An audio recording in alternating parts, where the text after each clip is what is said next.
世界中のスマートフォンのだいたい99%の設計図を握りながら、いや、なんかそれだけじゃ足りないって決断した企業、あなたならどこが想像つきますか？しかもですね、その企業って従業員数が約9500人なんですよ。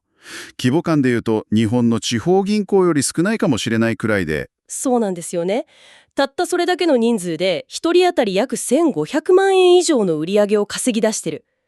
それなのに彼らは今、静かに、でも確実に世界の AI 革命を支える物理的なインフラ全体を配線し直そうとしてるんです。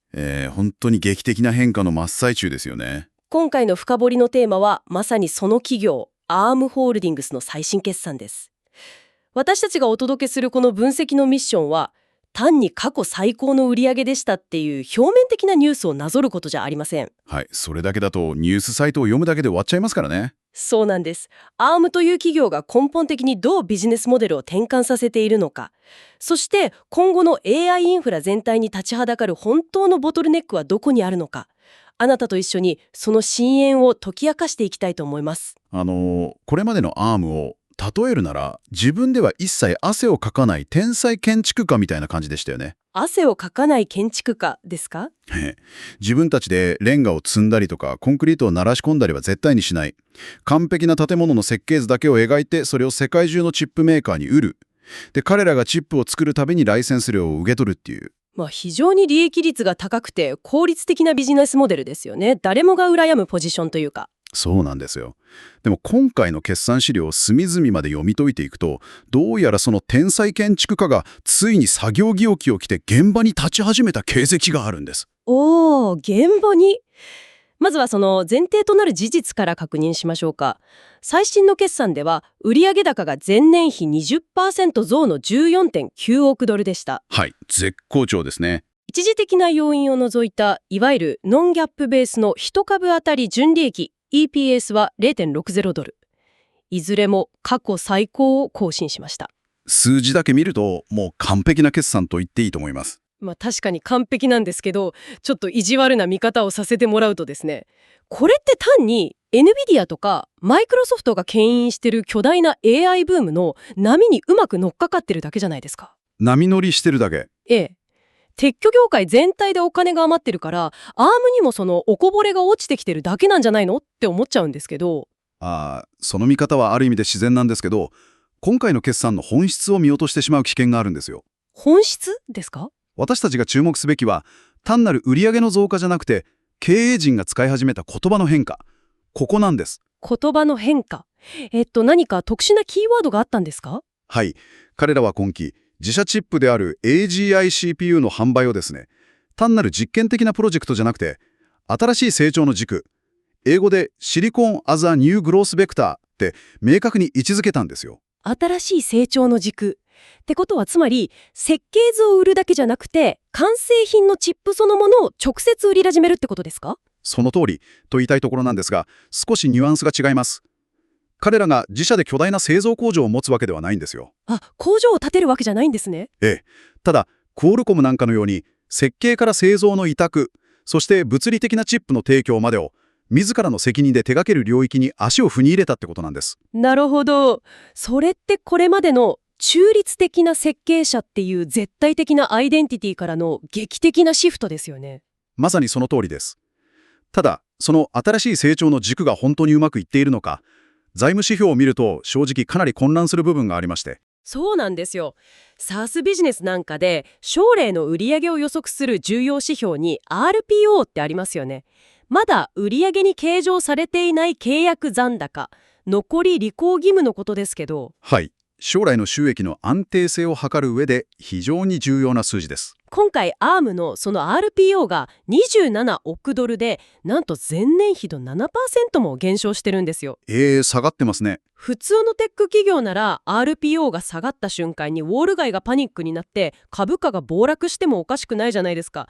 どうして市場はこれを見て ARM の契約が減ってる、将来やばいぞって騒がないんでしょうか？そこがですね、単なる数字の羅列では見えてこない会計メカニズムの面白いところでして。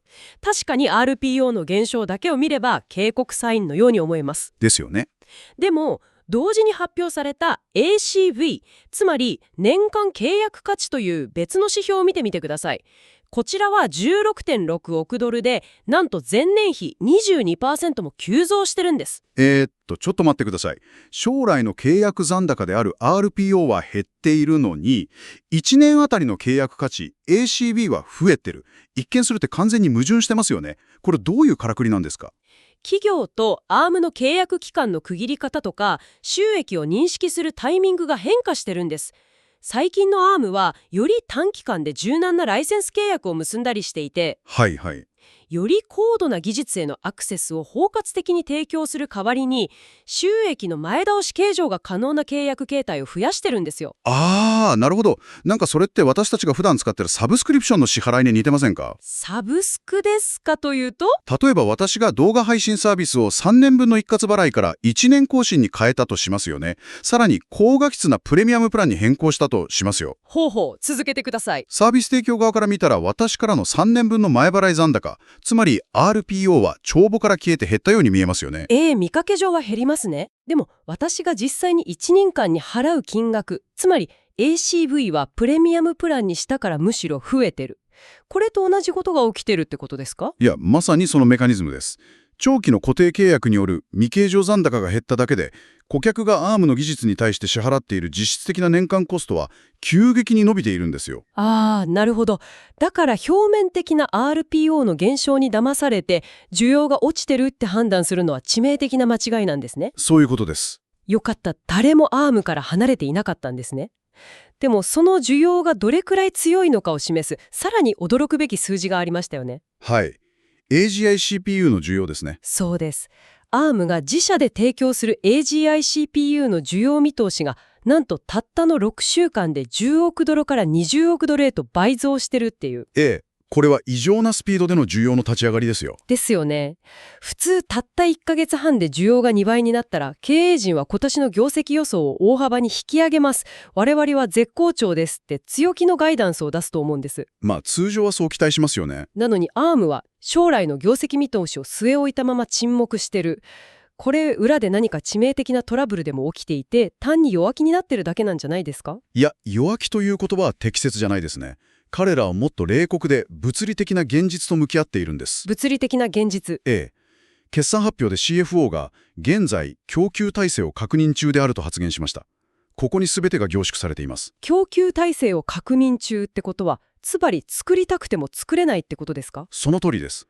先ほどの天才建築家の例えに戻りましょうか。はい。汗をかかない建築家ですね。設計図だけをメールで送っていた時代なら、需要が100倍になっても送信ボタンを押すだけで済みましたよね。確かに。在庫切れの心配はないですよね。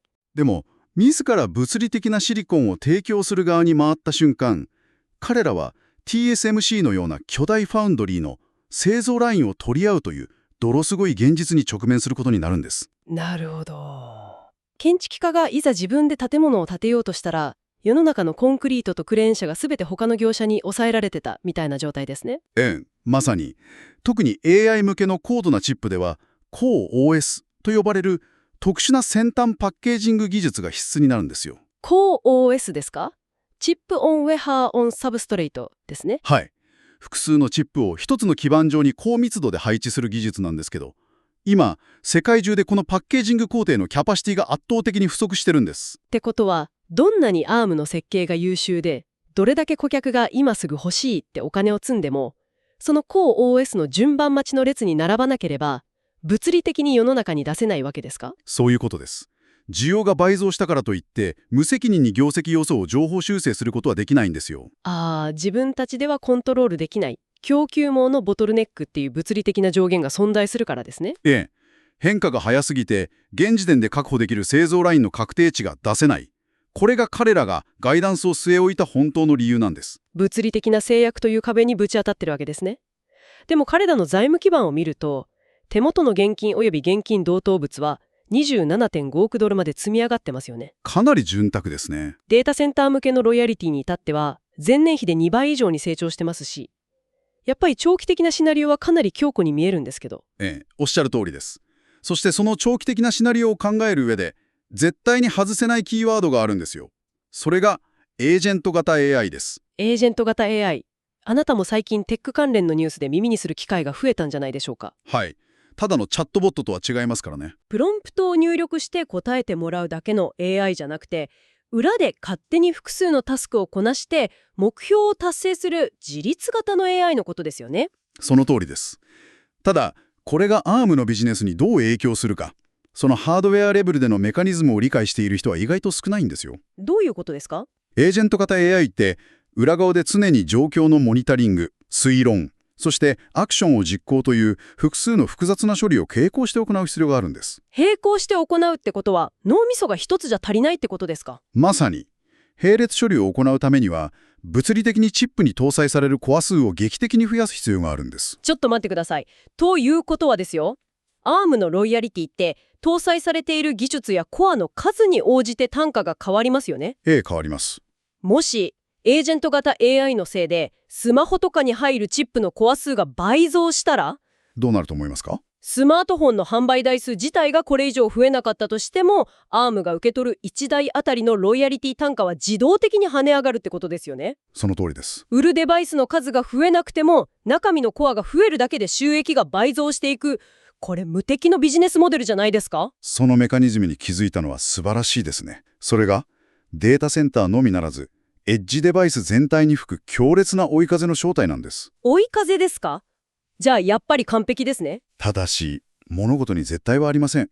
リスクへの目回りも必要です。先ほどの供給制約の解消がポジティブなアップサイドだとすれば、主力であるスマートフォン市場自体の冷え込みというリスクも直視しなきゃいけないんですよ。単価は上がってもそもそもスマホを買い替える人自体が減ってしまうというリスクですね。市場予測ではスマートフォン全体のユニット数は頭打ち、あるいはマイナス成長になる可能性も指摘されてますからね。冷たい小雨が降っているみたいな。はい。単価上昇のプラス効果とユニット数減少のマイナス効果が綱引きをしているのが今の ARM の複雑な現在地なんです。追い風の中での小雨、そして天才建築家がコンクリートの確保に奔走していると。今日の分析を通して表面的な数字の裏にある生々しいビジネスの構造変化が見えてきましたよね。本当ですね。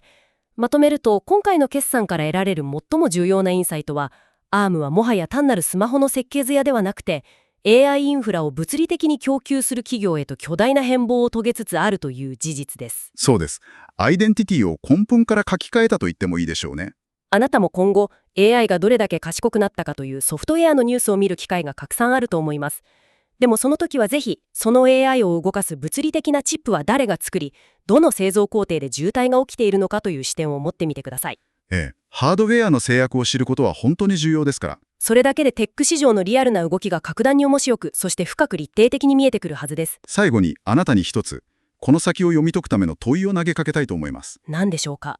ARM はこれまで誰にでも公平に設計図を提供するスイスのような中立国だったからこそ、世界の巨大テック企業たちから絶対的な信頼を得てきましたよね。みんな ARM の設計図を使ってましたよね。しかし今後、もし彼らが自社でのチップ販売をさらに本格化させた場合どうなるでしょうか。これまで ARM を信頼し依存してきた NVIDIA やマイクロソフト、クアルコムといった強力なパートナーたちとの間にどのような競合や圧力が生まれるでしょうか。なるほど。かつて設計図を売ってくれた一番の味方が突然同じ土俵に上がってきて最強のライバルになる瞬間ですね。想像しただけでヒリヒリします。数字だけでは決して測れない人間と企業の思惑が交差するドラマがあるはずです。これは今後も本当に目が離せませんね。あなたもぜひこの AI 時代の建築家が次にどんな手を打つのか注目し続けてみてください。それでは今回の深掘りはここまでです。